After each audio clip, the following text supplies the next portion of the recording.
Machine learning. So guys, ரொம்ப நாள் கழிச்சு வீடியோ போட்டோம்னு நினைக்கிறீங்க. ஒரு சின்ன பிஸி அந்த மாதிரிலாம். ஸோ இன்னைக்கு கண்டிஷனல் ப்ராபபிலிட்டி பற்றி தான் பார்க்க போகிறோம். சிம்பிளாக சொன்னால், ஒரு ஈவெண்ட் ஆல்ரெடி நடந்த அப்புறம் நெக்ஸ்ட் ஈவெண்ட் ப்ராபபிலிட்டி எப்படி சேஞ்ச் ஆகணும்னு பார்க்குறது. என்னோட வச்சு சொல்கிறேன். ஒரு ஈவெண்ட் ஆல்ரெடி நடந்த அப்புறம் நெக்ஸ்ட் ஈவெண்ட் ப்ராபபிலிட்டி எப்படி சேஞ்ச் ஆகணும்னு பார்க்கலாம். அதுதான். So probability theory why matters in data science. அதாவது டேட்டா ஆர்டிஃபிஷியல் இன்டெலிஜென்ஸ்ல நிறைய சப்டிவிஷன்ஸ் இருக்குல்ல. Data analyst, data science, machine learning. அந்த மிஷின் லேர்னிங்ல டேட்டா சயின்ஸ் வரும். அந்த இதுல எதுக்கு ப்ராபபிலிட்டி அப்படின்றதான். ஸோ இதுல என்ன கொடுத்துருக்காங்கன்னா, இது ஒரு ஃபவுண்டேஷன் கொடுக்குது. மாடர்ன் இப்போ வந்த லேர்னிங் தானே டேட்டா அனலிஸ்ட். டேட்டா அனலிஸ்ட்லாம் முன்னாடி இருந்துச்சு, ஆனா ரொம்ப பூமா இல்லைல்ல. இப்போ தானே ரொம்ப இதா இருக்கு. Data analyst plus machine learning. இந்த இப்போ இருக்க ஜென்ரேஷனுக்கு டிசிஷன் எல்லாமே டேட்டால இருந்து தான் நம்ம எடுக்கிறோம். ஏன் அப்படின்னா, ஒவ்வொரு வாட்டியும் நம்ம டிசிஷன் எடுத்துட்டு இருக்க முடியாது. எப்படி நம்மளோட நிறைய விஷயத்த நம்ம அப்டேட் பண்ணலாம். இந்த ஒரு ப்ராஜெக்ட் பண்ணியிருக்காங்கன்னா இதுல என்னெல்லாம் நம்ம அப்டேட் பண்ணலாம் அப்படின்லாம் நம்ம பார்ப்போம். ஸோ அதுக்கு இது யூஸ் ஆகும்னு கொடுத்துருக்காங்க. Next customer. இந்த கஸ்டமர் இப்படிதான் பிஹேவ் பண்ணுவாங்க அப்படின்றத நம்ம எப்படி பிஹேவ், இப்போ நார்மலா எடுத்துக்கோங்க. ஒரு சின்னவரா எடுத்துக்கோங்க. நான் ஒரு மார்க்கெட்ல ஓனரா இருக்கேன். நான் ஒரு எனக்கு ஜூஸ் கடை இருக்கு. அதெல்லாம் நான் தான் ஓனர். ஸோ இன்னைக்கு ஒரு கஸ்டமர் வராரு. அவர் கொஞ்சம் ஃபன்னியாக பிஹேவ் பண்ணுவார். ஓகே. ஸோ நெக்ஸ்ட் டே அவர் வராரு. எனக்கு அவர் வரதுக்கு முன்னாடியே தோணிடும் இவர் ஃபன்னியாக தான் பிஹேவ் பண்ணுவார். ஸோ இதுதான் நேற்று நடந்த விஷயத்தை வச்சு நம்ம இன்னைக்கு முடிவு பண்றோம். இது மாதிரி தான் ரோபோட்ஸ் ஆகட்டும், நம்ம பண்ற டேட்டா, நம்ம கொடுத்த டேட்டாவை வச்சு ப்ரெடிக்ட் பண்றது. அதுதான் மிஷின் லேர்னிங். ஸோ கஸ்டமர் பிஹேவியரா இருக்கட்டும், மெடிக்கல் கண்டிஷனா இருக்கட்டும், கண்டிஷனல் ப்ராபபிலிட்டியா இருக்கட்டும், இது எல்லாத்தையுமே ப்ரெடிக்ட் பண்றது. நமக்கு இன்ஃபர்மேஷன் தர மாதிரியும் அக்குரேட்டாகவும் கொடுக்கறது தான் மிஷின் லேர்னிங். ஓகே. ஸோ அதுதான் கொடுத்துருக்காங்க. டேட்டா சயின்ஸ்ல இது இம்பார்ட்டன்ட். கண்டிஷனல் ப்ராபபிலிட்டி என்ன அப்படின்னு பார்க்கலாம். ஓகே. கண்டிஷனல் ப்ராபபிலிட்டினா ப்ராபபிலிட்டி எல்லா இடத்துலயும் இருக்கு. Data science. இப்போ நான் இந்த ஸ்லைடை இன்னும் டீப்பா எக்ஸ்பிளைன் பண்ணிட்டு நெக்ஸ்ட் ஸ்லைட் போறேன். ஓகேங்களா? So AI, data science, medical diagnosis, spam detection எல்லாத்தையும் பேஸ் பண்ணியே இருக்குது ப்ராபபிலிட்டி எல்லா இடத்துலையுமே. பட் நார்மல் ப்ராபபிலிட்டி ஒரு சைடில் இருக்கலாம். ரியல் வேலை நமக்கு ஆல்வேஸ் ஃபுல் இன்ஃபர்மேஷனலாக இருக்கு. சரியா? ரியல் வேலை நமக்கு எப்பவுமே இன்ஃபர்மேஷனலாக இருக்கு. நியூ இன்ஃபர்மேஷன் வந்த அப்புறம் நம்ம டிசிஷன் அப்டேட் பண்ண வேண்டியது. அந்த அப்டேட்டிங் ப்ராசஸை தான் கண்டிஷனல் ப்ராபபிலிட்டின்னு சொல்லுவாங்க. இப்போ ஒரு டாக்டர் சொல்றாங்க ஃபீவர்னு. டிசீஸ் ப்ராபபிலிட்டி சேமா இருக்குமா இல்லை சேஞ்ச் ஆகுமா? டாக்டர் சொல்றாங்க, சரியா? கண்டிப்பா சேஞ்ச் ஆகும். என்ன அப்படின்னா, டாக்டர் சொல்றாரு இந்த பேஷண்ட்டுக்கு ஃபீவர் இருக்கு அப்படின்ட்டு. அப்ப அது சேஞ்ச் ஆகும்ல. அதுதான் conditional probability. Okay. So next slide போகலாம். What is conditional probability? Conditional ப்ராபபிலிட்டினா என்ன? ஸோ இதுல இல்லாததை நான் ஃபர்ஸ்ட் சொல்லிடுறேன். Probability of A given that B already happened. சரியா? Probability of A given that B already happened. Notation.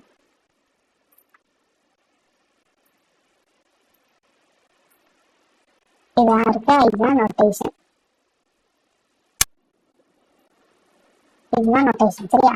Read as probability of A given by probability of B. தமிழ்ல சொன்னா பி நடந்ததை நினைச்சு, தமிழ்ல சொல்லணும் அப்படின்னா இன்னும் தமிழ்ல சொல்லணும் அப்படின்னா, பி நடந்ததை நினைச்ச தெரிஞ்ச அப்புறம் ஏ நடக்க சான்ஸ் எவ்வளவு? இப்போ இந்த ஒரு பையன் ஒரு சீதாரம் எடுத்துவாங்க. ஒரு பையன் இன்னொரு பையனை அடிக்கிறான்ற போது அந்த பையன் இவனை திருப்பி அடிக்கிறதுக்கு எவ்வளவு சான்ஸ்? சிம்பிளா சொல்லணும். இப்போ இதுல இந்த ஸ்லைட்ல கொடுத்துருக்கதை எக்ஸ்பிளைன் பண்ண சொல்றேன். Answer. Probability of an event occurring given that another event has also already occurred. ஒரு ஈவெண்ட் அதுதான் இந்த டெஃபினிஷனுக்கு இருக்க அந்த டெஃபினிஷனுக்கு நான் சொன்ன கதையை எடுத்துக்கோங்க. ஒரு பையன் இன்னொரு பையனை சோடியில் அடிக்கிறான். அந்த பையன் எனக்கு திருப்பி அடிக்கிறதுக்கு சான்ஸ் இருக்கா, இல்ல அதுக்கு முன்னாடியே யாராவது தடுக்கிறாங்க, நிறுத்துறாங்க, இல்ல இது நம்ம ஃப்ரெண்டு தான் நிறுத்துறாங்க, சரி ஓகே ஃப்ரீயா விடுறாங்க, இல்ல திருப்பி அடிக்கிறானா, இல்ல அடுத்து சேர்த்து அவன் கம்ப்ளைண்ட் பண்றானா, அந்த இதுக்கு எவ்வளவு சான்ஸ், அதுதான். அதை அப்படியே அந்த சினோராவை வச்சுக்கிட்டு இதை பாருங்க, உங்களுக்கு புரியும். Probability of an event occurring that another event has already occurred. Key insight. Updating our understanding based on new relevant information. சரி, ரெகுலர் ப்ராபர்ட்டி மாதிரி இல்லை conditional probability. Sample space SS அப்படின்பாங்க, சாம்பிள் ஸ்பேஸை எஸ்எஸ்ன்பாங்க. இது ரொம்ப ஒரு சாம்பிள் ஸ்பேஸ் அப்படின்றது important நம்ம இதுல. சரியா? Okay, next slide. இது ஒரு ஃபார்ம்.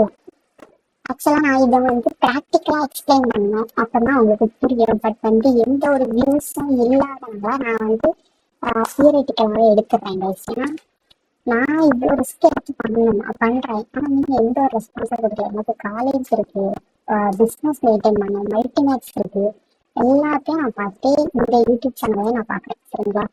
பட் நான் இவ்வளோ ரிஸ்க் எடுத்து எல்லாமே பண்ணுறேன். ஒரு ஏர்னிங் அது விட்டுருது, பட் ஒரு ரெஸ்பான்ஸ் வரல, அதுவே வராத போது இவ்வளோ ரிஸ்க் எடுத்து பண்ணுறோம், அந்த ஃபீலிங் இருக்கும்ல அது. சரி ஓகே, கிட்டங்க கண்டிஷனல் ப்ராபபிலிட்டி பண்ணலாம். நீங்கள் பயப்படாதீங்க, நான் தியரிட்டிக்கலாகவே தெளிவாக சொல்லிட்டேன். பிஎஃப் பிஎஃப் ஏஎன்பி பிஎஃப்பி அப்படின்னு கொடுத்தாங்க. சரியா? பிஎஃப் ஏ பை அப்படி கண்டிஷனல் ப்ராபபிலிட்டி நம்ம இப்போ படிப்போம். சரி, இப்போ இந்த ஒரு இதை எடுத்துக்கோங்க. இந்த இதுல ஏயும் பியும் நடக்க சான்ஸ் எவ்வளோ, பி நடக்க சான்ஸ் இருக்கா, அதுதான் சிம்பிளா சொல்லணும் அப்படின்னா ஃபர்ஸ்ட் பி நடந்திருக்கு, இந்த பி எடுத்துக்கோங்க, நடந்துருச்சுன்னு ஃபிக்ஸ் பண்ணிக்கோங்க. அப்போ பிக்குள்ள இருக்க ஏ நடக்க எவ்வளவு சான்ஸ் இருக்குன்னு பாக்குறோம். சரியா? அதுதான் ரொம்ப பெருசா நீங்க நினைக்கிறீங்க. திரும்பியே சொல்றேன், பி நடந்திருக்குன்னு ஃபிக்ஸ் பண்ணிக்கோங்க. அப்போ பிக்குள்ள இருக்க ஏ நடக்க எவ்வளவு சான்ஸ். அதுதான் next slide. Spam detection. Okay, இப்போ இந்த இதெல்லாம் விட்டுருங்க. நான் ஒரு பாசிட்டிவ் நான் படிக்கும்போது எனக்கு சொல்லிக் கொடுத்த ஒரு இதை சொல்றேன். சரி, இப்போ பாருங்க, எனக்கு ஒரு மெயில் வருது. என்ன அப்படின்னா, இந்த மாதிரி ஒரு லாட்டரி வந்துருக்கு உங்களுக்கு அப்படின்ற மாதிரி ஒரு யூசர் நேம்ல இருந்து எனக்கு இந்த மாதிரி ஒரு மெயில் வருது. நெக்ஸ்ட் டே அதே பர்சன், நான் உள்ளாடி அந்த மெயிலுக்குள்ளே போகல, பட் அவரோட யூசர் நேமை பார்த்துட்டு இவரு அந்த லாட்டரி பற்றி பேசப்படுறாரு அப்படின்ற மாதிரி நான் அந்த மெசேஜுக்குள்ளே போகுது. ஸோ இதுதான் நான் ப்ரெடிக்ட் பண்றேன்ல, இந்த மெசேஜ் தான் அவர் பண்ணியிருப்பாரு அப்படின்றது. இப்போ என்ன தெளிவா சொல்லணும் அப்படின்னா, நீங்க உங்களுக்கு சப்ஜெக்ட் இமெயில் வருது, அதில் subject congratulations you want lottery அந்த மாதிரி. அப்போ நமக்குள்ள கொஸ்டின் வரும்ல, இது ஸ்பேமா இல்லை ஜென்யூனா. இப்போ இதே சென்டர் ஏர்லியர் முன்னாடியே எனக்கு அனுப்பியிருந்தாருன்னா உங்களுக்கு இம்மீடியட்டா தோணும், இவர் நமக்கு உண்மையாக சொல்லுவார். ஏன்னா அந்த டைம்ல என்ன நடந்துச்சோ அது உங்களுக்கு மைண்டுக்கு வரும். ஸ்பேமா இல்லை நாட் ஸ்பேமா அப்படின்றது. ரியல் வேர்ல்டில் ஜிமெயில் இப்படிதான் யூஸ் ஆகுது. அதாவது ஸ்பேம், நம்ம மெயிலெல்லாம் ஸ்பேம் ஃபோல்டர் இல்லை, அது அப்படிதான் பேர். Initial analysis. System examines email content and metadata. Metadata na store ஆகிற data. Okay. Conditional assignment. Calculators, spams, calculates. அதாவது எதெல்லாம் calculate பண்ணுது? Spam, keyword, sender, patterns, அந்த விஷயத்தெல்லாம் calculate. Next, decision. இதெல்லாம் பார்த்துட்டு அது ஒரு நல்ல டிசிஷன் இருக்கு, இது ஏற்கனவே நடந்த விஷயம் தான், இந்த சென்டர் அப்படின்னா இவரு கண்டிப்பா நம்ம ஏமாற்ற போறாரு, இந்த சென்டர் அப்படின்னா இவரு வென்யூன் தான் அப்படின்றது. ஸோ ஃபர்ஸ்ட் அதுதான் முன்னாடி நடந்த விஷயத்த எல்லாம் வச்சு எக்ஸாமின் பண்றது, டெஸ்ட் பண்றது. இது கால்குலேட் பண்ணும் ஸ்பேமு, இது அவ்வளோதான். இந்த ஸ்லைட் அவ்வளோதான். நெக்ஸ்ட் ஒரு டைஸ் எக்ஸாம்ல எடுத்துக்கணும். ஸோ இப்போ என்னன்னா இந்த இதை விட்டுங்க, ஒரு பேசிக்கான நீங்க டைஸ் எக்ஸாம்பிள் இன் ப்ராபபிலிட்டி அப்படின்னு பார்த்தாலும் இந்த ஒரு சின்ன எக்ஸாம்பிள் தான் எல்லா இடத்துலையும் தான், அதை தான் நான் இதுல ஷோகேஸ் பண்ணியிருக்கேன். பிபிடியை விட்டுருங்க, நான் எக்ஸ்பிளைன் பண்ணுறேன். இப்போ ஏல அப்படி என்னன்னா 2 வரும். எனக்கு நான் என்ன 2 கண்டிஷன் கொடுக்குறேன், ஏ பின்ட்டு. முதல் கண்டிஷன் ஏ, அது என்ன அப்படின்னா எனக்கு வந்து 2 நம்பர் 2 டைஸ் எப்போ வரும். அடுத்தது பி கண்டிஷன், அதுல என்ன அப்படின்னா ஈவன் நம்பர் இருக்க டைஸ் தான் வரும். ஈவன் நம்பர்னா என்னலாம் வரும், 2, 4, 6 இந்த 3 நம்பர் இருக்க டைஸ் எப்போ விளாண்டுருக்கா நமக்கு அது.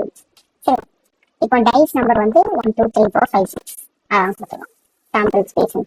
இப்போ ஈவெண்ட் ஏனா நான் என்ன சொன்னேன், 2 கண்டிஷன் எழுதா ஏ பி, அதான் ஈவெண்ட் ஏ. இப்போ இங்க வந்து வச்சிருக்கேன். Okay, even numbers. சரி, நான் சொன்ன சிங்கரோ அது நான் வந்து பேசிக்கான ஒரு இது. சரியா, இது வேற. இதுல என்ன கொடுத்துருக்காங்கன்னா ஈவன் நம்பர்னா 2 கண்டிஷன் எடுக்கிறோம். முதல் கண்டிஷன் ஏ, ரெண்டாவது கண்டிஷன் பி. முதல் கண்டிஷன்ல எப்படின்னா எனக்கு ஈவன் நம்பர் வரணும். ரெண்டாவது கண்டிஷன்ல எப்படின்னா 3க்கு மேல இருக்க நம்பர்ஸ் பார்க்கணும். 3க்கு மேலனா 4, 5, 6 அதுதான். இப்போ ஏ இன்டர்செக்ஷன் பி அப்படின்ற போது ரெண்டாவது காமன் எது அப்படின்றத பார்ப்போம். ஏ யூனியன் பில எனக்கு எதெல்லாம் காமன் அப்படின்னா 4, 6 ரெண்டையும் நான் அதில் போட்டுருக்கேன். கால்குலேட் பண்றோம். உங்களுக்கு தெரியும், இப்போ இது ஒரு பேசிக் ப்ராபபிலிட்டி தான்.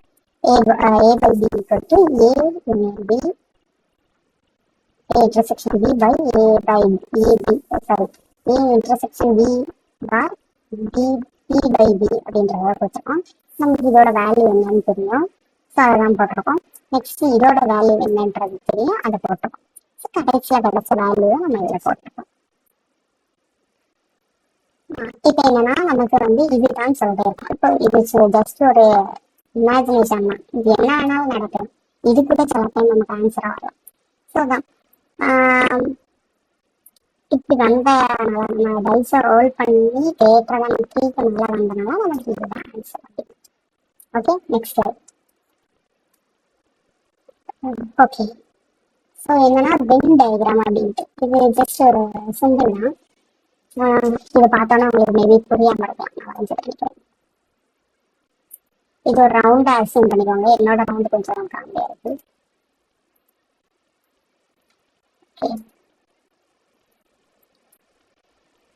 இது ஒரு ரவுண்டா அசியூம் பண்ணிக்கோங்க. நெக்ஸ்ட் இது ஒரு ரவுண்டா அசியூம் பண்ணிக்கோங்க. 2 ரவுண்ட் இருக்கு. நெக்ஸ்ட் இதே நான் ஷேர் பண்ணிடுறதாட்ட அசியூம் பண்ணிக்கோங்க. சரியா, ஸோ இப்போ இவ்வளோதான். சர்க்கிள் இப்போ நான் இந்த டயக்ராம் தான் நான் இதில் வரைய காமிச்சேன், உங்களுக்கு அப்போ புரியுன்றதுக்காக. ஓகே, ஸோ இது வந்து ஷேர் ஆகிருக்கிறதாட்ட அசியூம் பண்ணிக்கோங்க. இதை வந்து நான் பின்னு எடுத்துக்கிறேன்.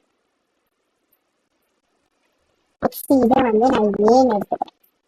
சரி, இப்போ இது வந்து ஒரு புது உலகம் வேர்ல்டு. சரியா, இது வந்து ஈவன் நம்பர்ஸ் ஓவர்லேப் ஆகிருக்கிறது என்ன, இது ஒரு தனி உலகம், இது ஒரு தனி உலகம். எக்ஸாம்பிளுக்கு இது எர்த்தா எடுத்துக்கோங்க, இதை மாசா எடுத்துக்கோங்க. இதுல ஓவர்லேப் ஆகிருக்குல்ல இந்த உலகம், அது என்னலாம் 4 or 6 நம்ம போன ஸ்லைட்ல பார்த்துருப்போம். போன ஸ்லைட்ல பார்த்த இந்த இதான் நான் அதில் போட்டிருக்கேன். 4 or 6 போட்டேன். சரி, ஸோ இப்போ வீக்குள்ள பார்க்குறோம். அவுட் சைட் நம்பர் எல்லாமே வந்து ரிலீவெண்ட்டாகவே இல்லை, இர்ரிலீவெண்ட்டாக இருக்கு. ப்ராபபிலிட்டி ஃபோக்கஸ் நேரோ ஆகாது. சரி, ஸோ இப்போ 8th ஸ்லைடு இவ்வளோ நான் இதை எக்ஸ்பிளைன் பண்ணியிருக்கிறத தான் இதில் போட்டிருக்கேன். அதில் வேர்ட்ஸாக போட்டிருக்கேன். நான் உங்களுக்கு இதில் ப்ராக்டிக்கல் எக்ஸ்பிளைன். அப்ளிகேஷன்ஸ் என்னெல்லாம் அப்ளிகேஷன்ஸ், மிஷின் லேர்னிங். இப்போ பேசியம் கிளாசிஃபிகேஷன் இது வந்து ஒரு ரொம்ப ரொம்ப இம்பார்ட்டண்டான டாபிக். பேசியம் தியரமாக இருக்கட்டும், பேசியம் கிளாசிஃபிகேஷன் இருக்கட்டும். நான் வந்து ஏற்கனவே பேசியம் படிச்சிருக்கேன், பட் வந்து நெக்ஸ்ட் வீடியோ அதுதான் நான் போட போகிறேன். நான் படித்த விஷயத்த இருக்கட்டும், நான் நிறைய புக்ஸ் லைப்ரரியில் போய் உங்களுக்கு புக்ஸை ரெஃபர் பண்ணி எடுத்துகிட்டு வந்திருக்கேன், நோட்ஸ் எல்லாம் எடுத்துகிட்டு வந்திருக்கேன். எனக்கு பேசியம் தியரம் நார்மலாகவே ரொம்ப பிடிச்சிருக்கோம், நான் படிக்கவும் செஞ்சுருக்கேன். ஆனால் இப்போ திரும்பவும் போயிட்டு எனக்கு இன்னும் கொஞ்சம் அதை பற்றி நாலேஜ் கிடைக்கும் அப்படின்றதுக்காக நான் இன்னும் நிறைய பார்த்துட்டேன். ஓகேங்களா, ஸோ இப்போ பேசியம் கிளாசிஃபிகேஷனில் யூஸ் பண்ணியிருக்கேன். இதில் இல்லாததை விட்டேன். மிஷின் லேர்னிங்ல naive Bayesian theorem Bayesian classifier naive Bayes classifier இது எல்லாமே வந்து ஒரே நேம் தான். அதெல்லாம் அதை பத்தி நான் வந்து நெக்ஸ்ட் வீடியோல போடுறேன். இது வந்து கண்டிஷனல் ப்ராபபிலிட்டி பேஸ். சரியா? நெக்ஸ்ட் மெடிக்கல் டயக்னாலிசிஸ் பார்ப்போம். இப்போ என்ன சொல்ற மாதிரி புரியும் அப்படின்னா, பி எடுத்துக்கோங்க. இதை வந்து டிசிஷன் எடுத்துக்கோங்க. டி அப்படின்றது டிசீஸ். நெக்ஸ்ட் சிம்டம்ஸ் தான் நான் எஸ்ன்னு எடுத்திருக்கேன். ஓகே, சரி இதுதான் அதில் கொடுத்துருக்கேன். அதுதான் calculating disease probability given symptoms and test presence improves diagnosis of accuracy. அதே இதுதான் நான் இதில் போட்டுருக்கேன். Okay, next AI system. Content base, அதாவது ஏற்கனவே கொடுத்த விஷயத்த வச்சு நம்ம இப்போ பண்றது அதுதான் கண்டென்ட் பேஸ்ட் இதான் கொடுத்துருக்கோம். Okay, so next data science. அப்படின்னா டேட்டா சயின்ஸ்னா கஸ்டமர் பிஹேவியர் ப்ரெடிக்ஷன். இந்த கஸ்டமர் இன்னைக்கு வராருன்னா அவர் பண்ணியா இருக்காருன்னா நாளைக்கு அவர் வந்தாருனாலும் நாளைக்கு அவர் பண்ணியா தான் இருக்கும். இது வந்து மேக்ஸ் இல்லை கைஸ், இது வந்து மாடர்ன் ஏஐ பவர் பண்ற மாதிரி நம்ம சொல்லலாம். ஸோ நீங்க என்னடா இதுல எடுத்துக்கணும் அப்படின்னு இன்ஃபர்மேஷன் மேட்டர்ஸ். நான் என்னதான் சொன்னேன்னா ரியல் லைஃப் எக்ஸாம்பிள் கூட நான் எக்ஸ்பிளைன் பண்ணியிருக்கேன் கைஸ். அந்த ஒரு தியரத்துக்கு நான் ரியல் லைஃப் எக்ஸாம்பிள் எக்ஸ்பிளைன் பண்ணியிருந்தேன். இந்த விஷயத்துக்கு லாட்டரி டிக்கெட்டு அதுவாக இருக்கட்டும், ஒரு பர்சன் வராரு அப்படின்னா அவர் நெக்ஸ்ட் டே வரும்போது இந்த மாதிரி பண்ணியிருப்பாரு அப்படின்ற கேரக்டர் இருக்கும். அந்த விஷயத்தான் நான் சொன்னேன். அதை இங்க இருக்க டெஃபினிஷன் கூட நான் சொன்ன எக்ஸாம்பிள் கூட நீங்க படிச்சீங்க அப்படின்னா உங்களுக்கு டெஃபினிஷன் நீங்க படிக்க வேணாம், நீங்களாவே உங்களுக்கு அந்த மாதிரி அதுக்கு எக்ஸாம்பிள்ஸ் தான் சொல்லியிருக்கேன். அதை வந்து பார்த்துக்கோங்க. அதுதான் வந்து கண்டென்ட் மேட்டர்ஸ். இது வந்து இன்ஃபர்மேஷன் மேட்டர்ஸ்ன்ற மாதிரி நான் படிச்சிருந்தேன். கண்டென்ட் மேட்டர்ஸ்னு கேட்கலாம், no problem, same. Next foundation of decision making. Probability changes when new data come. சரியா? ப்ராபபிலிட்டி சேஞ்சஸ், புது ப்ராபபிலிட்டி வந்து மாறும் புது டேட்டா வந்துச்சு அப்படின்னா. விஷுவல் டூரிசம் இது இருக்கா? SS sample space. ஸ்கூல் படிக்கும்போதெல்லாம் படிச்சிருக்கேன். Venn diagram and sample space. ப்ராபபிலிட்டினாலே வென் டயக்ராம் சாம்பிள் ஸ்பேஸ் கம்ப்ளீட்டாக இருக்கும். அது கொஞ்சம் சின்ன வயசுல இருக்கலாம், அது இப்போ பிஹெச்டி அந்த லெவல்லாம் கூட ப்ராபபிலிட்டினா இது இருக்கும். Okay, so sample space reduces. Okay, இது இந்த meanings sample space reduces. Real world impact. எல்லா இடத்துலையும் ஏ இருக்கிற இடத்துல ப்ராபபிலிட்டி இருக்கும், ஆனால் மிஷின் லேர்னிங் இருக்கிற இடத்துல ப்ராபபிலிட்டி இருக்கும். அவ்வளோதான். Next, better decision through better information. Conditional probability teaches conditional probability teach one thing. Okay, என்ன அப்படின்னா பெட்டர் இன்ஃபர்மேஷன். நல்ல ஒரு இன்ஃபர்மேஷன் நீங்க கொடுத்தீங்க அப்படின்னா நல்ல டிசிஷன் நம்ம ஏஐ எடுக்கும். கண்டென்ட் இல்லாம ப்ராபபிலிட்டி வீக்கா இருந்துச்சு அப்படின்னா ஏஐ வந்து கொஞ்சம் கரடு முரடான இது வந்து கண்டென்ட்டும் இருந்து ப்ராபபிலிட்டியும் பரவாயில்ல இருந்ததுன்னா அதுதான் ஃபவுண்டேஷன் ஆஃப் ஏஐ அப்படின்னு. இப்போ கேளுங்க, நான் உங்களுக்கு கொஸ்டின் கொடுக்குறேன். அதான் பிபிடி முடிச்சு. இது வந்து உங்களுக்கு நிறைய பேர் பர்சனலாக கேட்டால் நான் ஒரு வீடியோ முடிச்சதுக்கப்புறம் ஏதாவது ஒரு ஹோம்ஒர்க் சம்மரி அசைன்மெண்ட் மாதிரி கொடுங்க அப்படின்னு. நான் ஒரு 4 கொஸ்டின் கொடுக்குறேன் பார்த்துக்கோங்க.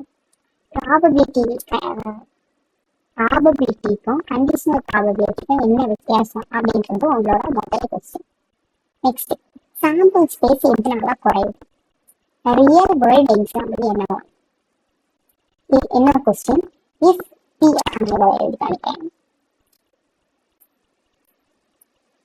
ஓகே, ஸோ இதில் எழுதி காணிக்கிறேன் பாருங்க.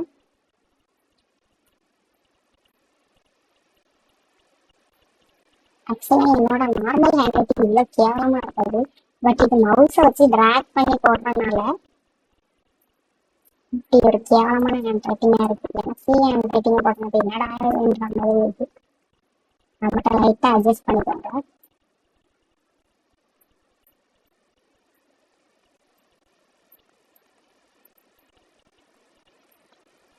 இது பிராக்கெட். ஓகேயா? பிராக்கெட்டும் தெரியணும்னா இது போட்டுருக்கேன்.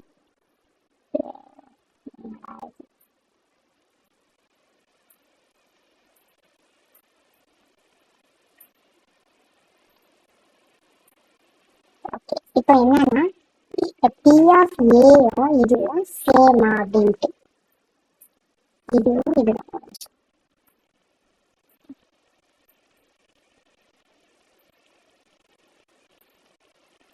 P of A by Bயும் P of B by Aயும் சேமா இல்லை நாட் சேமா அப்படின்றத நீங்க பார்த்துட்டு வரணும். 4 கொஸ்டின் சொல்லியிருக்கேன், என்ன வாட்டி சொல்றேன்.